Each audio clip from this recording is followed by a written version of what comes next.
Assalamualaikum warahmatullahi wabarakatuh. Perkenalkan, nama saya Ayu Rizky Fitria dengan NIM 080511823284. Jadi di sini saya akan membuat laporan video dari praktikum metodologi penelitian dengan menggunakan software Skidavis.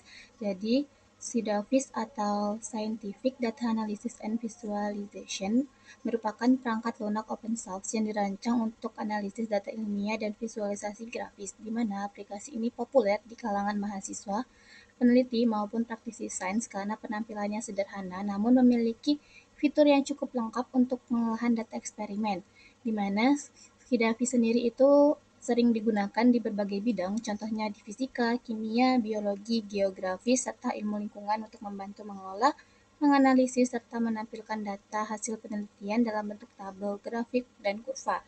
Jadi di Skidavis sendiri itu, saya akan melakukan 4 pengolahan. Yang pertama itu pengolahan untuk menampilkan grafik batang, lalu yang kedua untuk menampilkan menampilkan diagram pie, lalu yang ketiga grafik garis, dan yang terakhir itu data scatter plot. Jadi di sini kita langsung saja ke pengolahannya. Di sini teman-teman bisa membuka software Skidavisnya.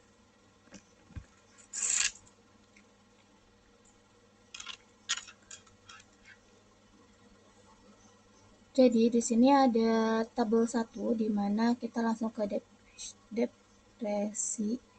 deskripsi. Di sini kita isi lokasi, lalu kita apply. Kemudian untuk tabel 2 itu ini kita rubah ke suhu. Kita klik play. Akan mengisi data untuk lokasi di mana kita ke type. Untuk tab-nya itu kita ubah ke teks, lalu kita klik apply. Di sini kita bisa isi muara A, muara B, pantai timur,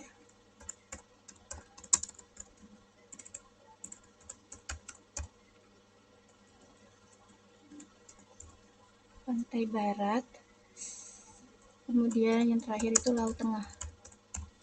Di sini untuk suhunya itu kita membuat 29,5, 30,2,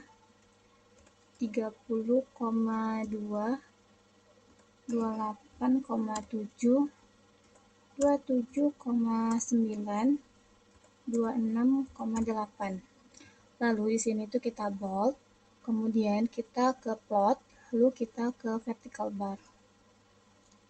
Nah, di sini muncul diagram batang yang kita mau. Lalu di sini kita klik 2 kali untuk merubah warna. Di sini kita klik yang tabel 1 ke file color, lalu di sini kita ubah warnanya.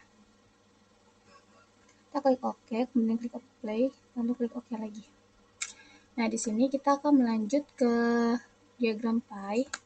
Di sini dari suhu ini kita klik kanan, kemudian kita klik add column.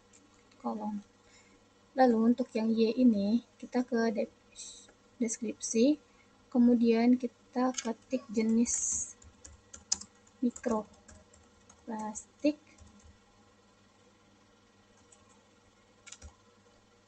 kemudian kita klik apply. Di sini kita isi fiber. Di sini kita ke type dulu, kemudian kita ubah ke tag, klik apply. Di sini kita isi fiber. Lalu untuk yang kedua kita ketik fragment. Yang ketiga film, yang keempat tuh palette, dan yang terakhir itu foam. Sini kita klik kanan lagi, kemudian kita add file, kita ke deskripsi, kemudian kita ketik di sini kita ketik presentasi, kita klik apply, lalu di bawahnya itu kita ketik 45, 30, 12, 8, dan 5. Yang kita blok yang presentasi aja. Dan kita apply. Nih bakalan, nanti hasilnya itu bakalan seperti ini.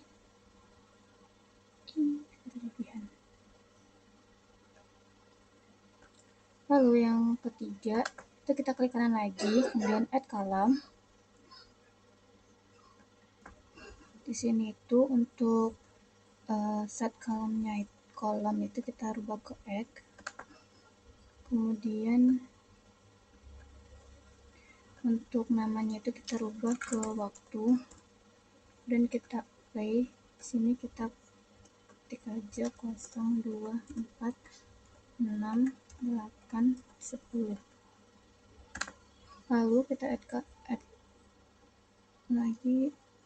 kolom lagi, kemudian di sini untuk namanya itu kita ubah ke DO. Di sini itu kita ketik 62, 6,5, 6,8, 7,1, 7,3, dan 7,6. Kemudian kita blok, lalu kita ke plot, dan kita klik yang lain. Jadi hasilnya itu bakalan seperti ini.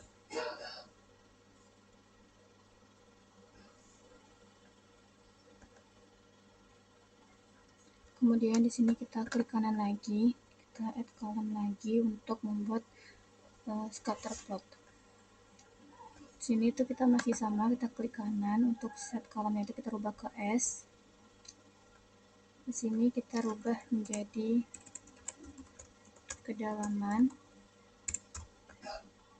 Kita klik apply. Ini kita ketik 0, 5, 10, 15, 20, 25, dan 30.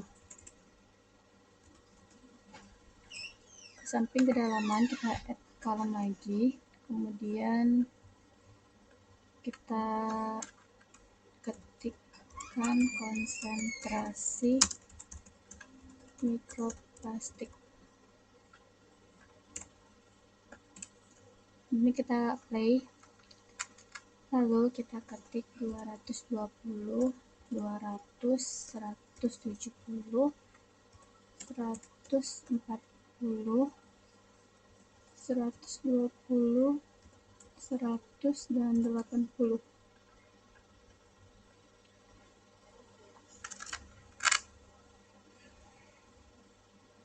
Sini kita blok semuanya, lalu kita ke plot, kita klik yang scatter. Nah, jadi datanya itu bakalan seperti ini.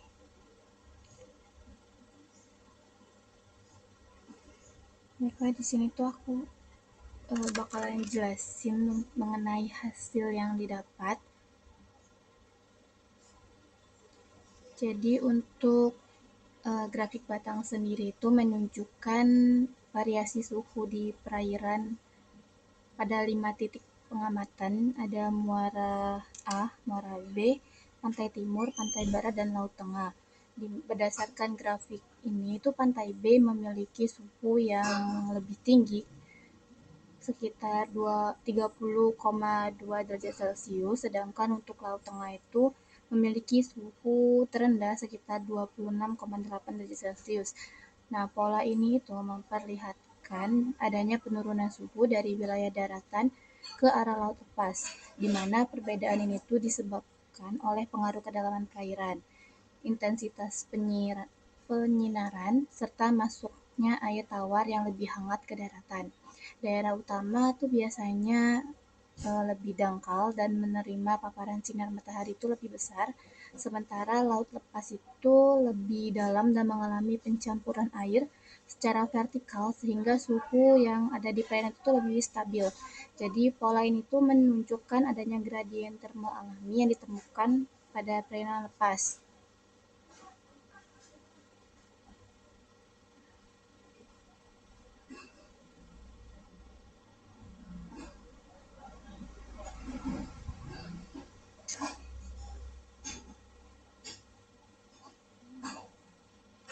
Nah, di sini untuk diagram pie-nya itu menggambarkan komposisi jenis mikroplastik yang ditemukan di perairan dengan proporsi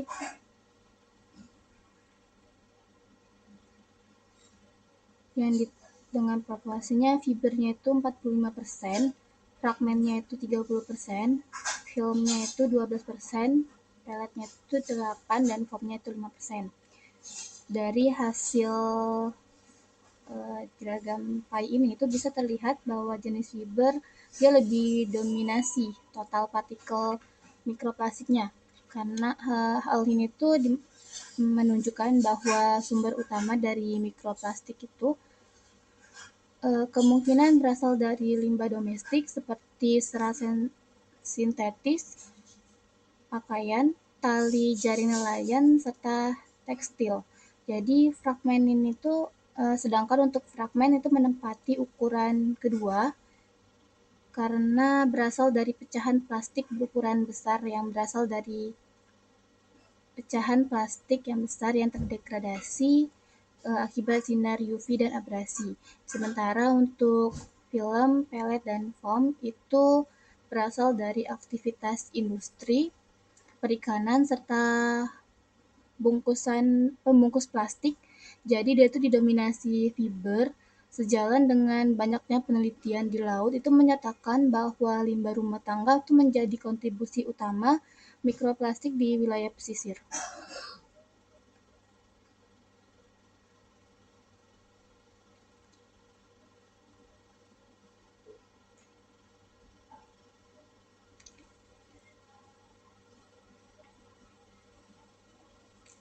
Lalu sini saya akan membahas untuk grafik ketiga itu yang menunjukkan bahwa kadar oksigen terlarut atau DO-nya itu meningkat seiring waktu pengamatan dari sekitar 6,2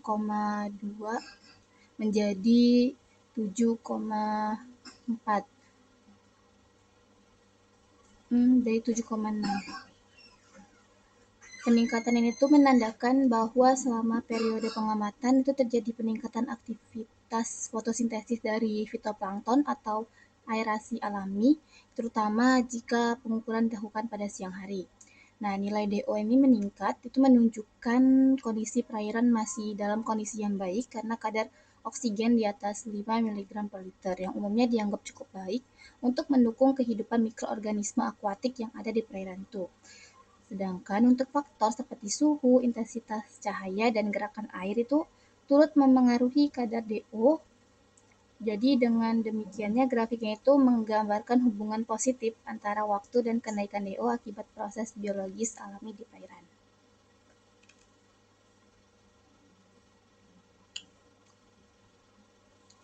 Lalu di sini ada scatter plot menunjukkan hubungan terbaik antara kedalaman air dan jumlah mikroorganisme. Pada permukaan kedalaman 0, konsentrasi mikroplastiknya itu mencapai tinggi 220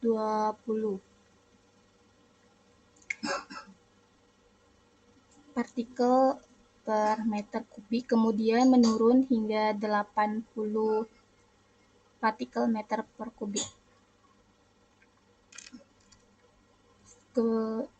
pada kedalaman 30 meter. Pola ini itu menunjukkan bahwa mikroplastik lebih banyak terkonsentrasi di lapisan permukaan. Hal ini itu disebabkan oleh massa jenis dan sifat fisik dari mikroplastik yang ringan serta cenderung mengapung di permukaan air. Selain itu, arus permukaan, gelombang, dan aktivitas manusia di pesisir itu berkontribusi besar terhadap akumulasi partikel mikroplastik di atas permukaan air. Jadi adanya penurunan konsentrasi pada kedalaman itu lebih besar menandakan adanya proses pengendapan atau degradasi partikel mikroplastik di kolom air. Sekian video pengolahan 4 data dengan menggunakan Skidavis. Di sini saya akan menyimpulkan bahwa Skidavis itu efektif dalam menampilkan hubungan antar variabel melalui grafik yang mudah dianalisis. Kemudian data suhu, DO, dan mikroplastik itu menunjukkan ketertarikan nyata adanya faktor fisik dan kondisi lingkungan perairan, serta visualisasi data dari grafik batang, garis, pie, dan scatter itu membantu memahami pola distribusi dan perubahan parameter lingkungan secara kuantitatif maupun kualitatif. Jadi sekian, saya akhiri. Wassalamualaikum warahmatullahi wabarakatuh.